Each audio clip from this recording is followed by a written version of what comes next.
کسی نے کہا تھا کہ فلاں مولوی صاحب لگتا ہے ماں سے پیدا نہیں ہوئے، اس طرح کی حرکات کرتے ہیں.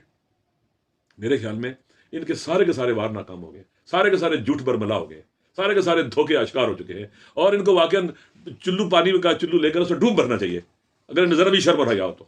اچھا اگر صاحب عدت میں نکاح کا بھی یہ کیس عمران خان کے اوپر بنایا گیا، شرعی احکامات عدت کے حوالے سے کیا ہیں؟ اور یہ بھی بتائیے گا کہ کیا سابقہ شوہر جو جیسے خاور مالکہ ہیں ان کے پاس کوئی شرعی اختیار ہے کوئی نہیں. کہ وہ اس طرح کا دعویٰ کر سکے کہ انہوں نے عدت میں نکاح کیا جب تو اس کا معاملہ ختم ہو چکا ہے؟ دیکھیں پورے جہان اسلام کے علماء اتفاق ہے شیعہ سنی، یہ ٹوٹل غلط ہے. عدت کے بارے میں عورت خود جب کہتی ہے میں عدت گزار چکی ہوں بس کافی ہے، کافی ہے. اس کو 6 سال بعد یاد آئی ہے. یہ اللہ کو حضر نظر جان کے کہتا تھا کہ جناب بہت ممنون اور پاک ہے میری صاحب کا روزہ، عمران خان صاحب بہت بھلے آدمی، بڑے نیک آدمی ہیں. آج کیا ہوا ہے؟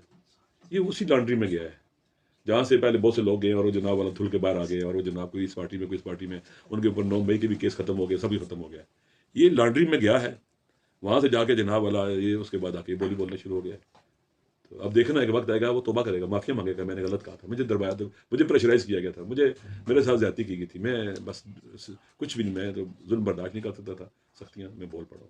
تو یہ مسئلہ جو ہے عدت کا مسئلہ، شرعی مسئلہ، یہ خاتون کی گواہی جو ہوتی ہے وہ قابل قبول ہوتی ہے، باقی کسی کی بھی نہیں. وہ بتا سکتے کہ میں عدت میں ہوں یا عدت میں نہیں.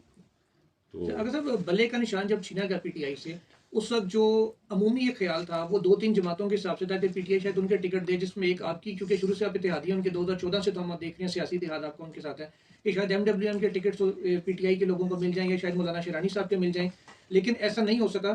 اب جب کہ الیکشن سر پہ ہے، بلے کا نشان نہیں ہے، تو کیا آپ کی عمران خان صاحب سے ایسی بھی بات ہوئی ہے کہ الیکشن کے بعد کیا وہ ان کے لوگ آپ کی پارٹی میں شامل ہو جائیں تاکہ مخصوص نہیں، میری اس موضوع پر ان سے بات پہلے نہیں. بات ہوئی تھی اس سے؟ نہیں دیکھیں، ہم نے ایک بات کری تھی، ہمارے ساتھ کسی نے رابطہ کیا تھا تو ہم نے کہا تھا کہ ہم بغیر کسی شرط کے، بلا شرط ہم ان کے ساتھ ہیں، ہماری جو چیز ہے وہ ان کی ہے.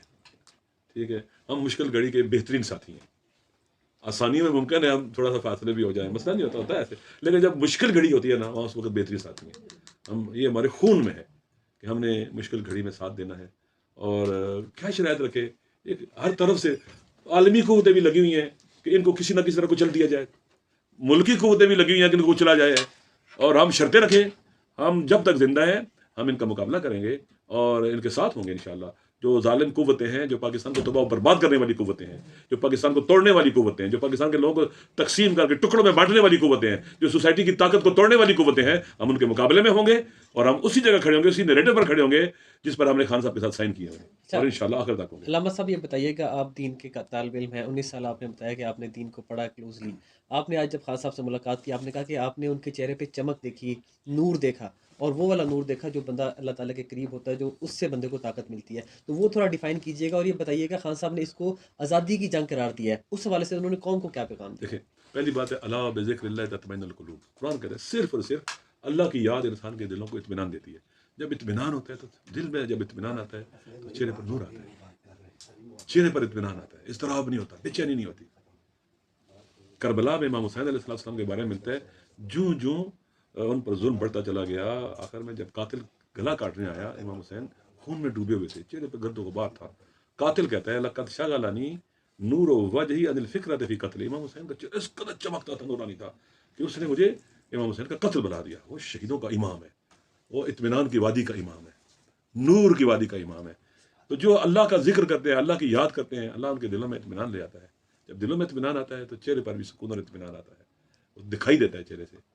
تو آپ دیکھیں امام عمران خان صاحب بہت دفعہ امام حسین علیہ السلام کی مثال دیتے ہیں، کربلا کی مثال دیتے ہیں، ورڈیلائز کرتے ہیں کربلا کو، امام حسین علیہ السلام کو نواز رسول ورڈیلائز کرتے ہیں کہ کس طرح سختیوں میں ڈٹے رہے، اور پھر کوفہ والے نہیں اٹھے تھے، لیکن وہ شہید ہو گئے لیکن پیچھے نہیں ہٹے. یہ اس میں بہت زیادہ راز ہے اور باتیں ہیں. لہذا خان صاحب الحمدللہ اللہ کے ساتھ دو لگائے ہوئے ہیں، اور یہ خاص اللہ کی طرف سے خاص توفیق ہوتی ہے، اپنے بندوں کو دیتا ہے، جس میں انسان اللہ کے قریب ہوتا ہے، اس کو یاد کرتا ہے، عبادت کرتا ہے، توبہ کرتا ہے، گڑ گڑاتا ہے، روتا ہے اس کی بارگاہ میں. تو دعائے کمیل میں بھی ہے کہ مومن کا اسلحہ جو ہے نا خدا کی بارگاہ میں گریا کرنا ہے، خدا کی بارگاہ میں گریا کرنا ہے اسلحہ مومن کا. انسان روتا ہے، اسے یاد کرتا ہے خدا کو. تو الحمدللہ خان صاحب جو ہے اس حوالے سے ماشاءاللہ مطمئن، اور چہرے پر چمک، روشنی، شاش بشاش، امید، آنکھوں میں چمک. لہذا خان صاحب مطمئن ہے. اور ان کے مخالفین دیکھیں کتنا کچھ کرنے کے باوجود، آپ دیکھیں میڈیا پر کتنا جبر ہے، لوگوں پر کتنا جبر ہے، اداروں پر کتنا جبر ہے، پولیس پر کتنا جبر ہے، ہر چیز پر جبر ہے، لیکن کچھ کر نہیں پا رہے، اس ایک بندے کو نہیں جھکا پا رہے، نہیں توڑ پا رہے. اور جو لوگ ڈٹ جاتے ہیں عوام ان کے ساتھ کھڑے ہوتے ہیں.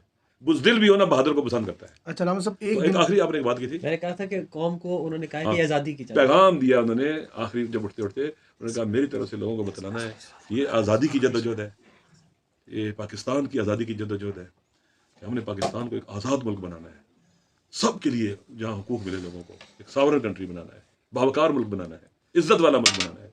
لہٰذا کون سا پاکستانی ہے جو یہ نہیں چاہے گا؟ ہر کوئی پاکستانی یہ چاہتا ہے. الحمدللہ اس وقت پاکستان کے عوام کی اکثریت اکٹھی ہو گئی ہے، ایک قوم بن رہی ہے. انہوں نے کتنا سرمایہ گزاری کی ہے کہ پاکستان میں فرقہ واریت کو پھیلائیں، آپس میں مارے، قتل وغیرہ. کتنے لوگ پاکستان میں قتل وغیرہ مارے گئے بے گناہ. پوری کوشش کی ہے تاکہ یہ فالٹ لائن باقی رہیں، لوگ اکٹھے نہ ہوں. آج پاکستان کے 80-90% عوام اکٹھے ہیں اسی بیانیے پر، آزادی کا بیانیہ جو ہے الحمدللہ، اور طاقتور بھی ہیں. ان کے جتنے بھی اقدامات ہیں اس بات کی دلیل ہے کہ وہ عوام سے ڈرے ہوئے ہیں، خوفزدہ ہے عوام سے. تو جو طاقت بھی عوام سے لڑتی ہے وہ ہار جاتی ہے. یہ کبھی نہیں جیت سکتے، اپنے عوام سے لڑ کر دنیا کی کوئی طاقت نہیں جیت سکتی. علامہ صاحب آخری سوال لے لیں. ایک دن باقی ہے، 8 فروری کو الیکشن ہونے والے ہیں. عمران خان سب کچھ داؤ پہ لگا کے 8 فروری کا انتظار کر رہا ہے. آپ کی کیا اسیسمنٹ ہے کہ پاکستانی عوام اس طرح سے مزاحمت کرے گی جس طرح سے ترکی کی عوام نے کیا؟ اتنا ان کے اندر پوٹینشیل ہے، اتنی ان کے اندر غیرت ہے؟ دیکھیں اس وقت پاکستان کے عوام نے پہلے مرحلے کے اندر ثابت کیا ہے کہ ان کو جھکا نہیں سکے، عمران خان سے فاصلہ نہیں پیدا کر سکے، جدا نہیں کر سکے. لوگ ڈٹے ہیں. پہلا مرحلہ یہ تھا. دوسرے مرحلے میں الیکشن تھا. انہوں نے ہر حربہ آزمایا کہ عوام جو ہے وہ مایوس ہو جائے. 8 فروری کو عوام ضرور نکلیں گے، بہت زیادہ نکلیں گے. یہ الگ بات ہے کہ یہ خیانت کریں، دھوکہ دیں اور دھاندلی کریں، ریگنگ کریں، الگ بات ہے. لیکن یہ دوسرا مرحلہ ہے جدوجہد کا. جب عوام کے سامنے مسالمت آمیز اور پرامن طریقے سے تبدیلی لانے کے سارے راستے بند کر دیے جاتے ہیں نا، پھر عوام کے پاس جب دیکھتے ہیں نہ آئین کے ذریعے، نہ قانون کے ذریعے، نہ عدلیہ سے، نہ الیکشن سے، کہیں سے بھی چینج نہیں آ سکتی اور ہمیں حقوق نہیں مل سکتے، پھر عوام انقلاب کا راستہ بناتے ہیں. اور اگر ایسا شخص موجود ہو لوگوں کے اندر اتنا دلیر و شجاع اور عوام کے حقوق کی جنگ آخر تک لڑنا چاہتا ہو، وطن کی آزادی کی جنگ آخر تک لڑنا چاہتا ہو، پھر اگلا مرحلہ انقلاب کا ہوتا ہے. پھر لوگوں نے تمام راستے قانونی، آئینی، دستوری اپنائے، انہوں نے راستہ روکا. پاکستان کو ہم گنوا نہیں سکتے. اگلا مرحلہ پھر پاکستان کی آزادی کا، انقلاب کی جدوجہد ہوگی. پھر وہ جب آیا تو پھر بہت سے لوگوں کو چھپنے کی جگہ نہیں ملے گی. پھر کیونکہ عوام خود دیکھیں گے بھائی انہوں نے ہر راستہ بند کر دیا ہے. کوئی راستہ بھی پرامن طریقے کا جو راستہ ہے، انقلاب، آئینی، قانونی راستہ ہے، یہ سارے بند کر رہے ہیں. یہ کسی طور بھی آمادہ نہیں ہے، نہ قانون کو مانتے ہیں، نہ آئین کو مانتے ہیں، نہ دین کو مانتے ہیں، نہ اخلاق کو مانتے ہیں، کچھ بھی نہیں مانتے یہ لوگ. تو پھر ان کے ساتھ وہی ہوگا جو شہنشاہ ایران کے ساتھ ہوا تھا.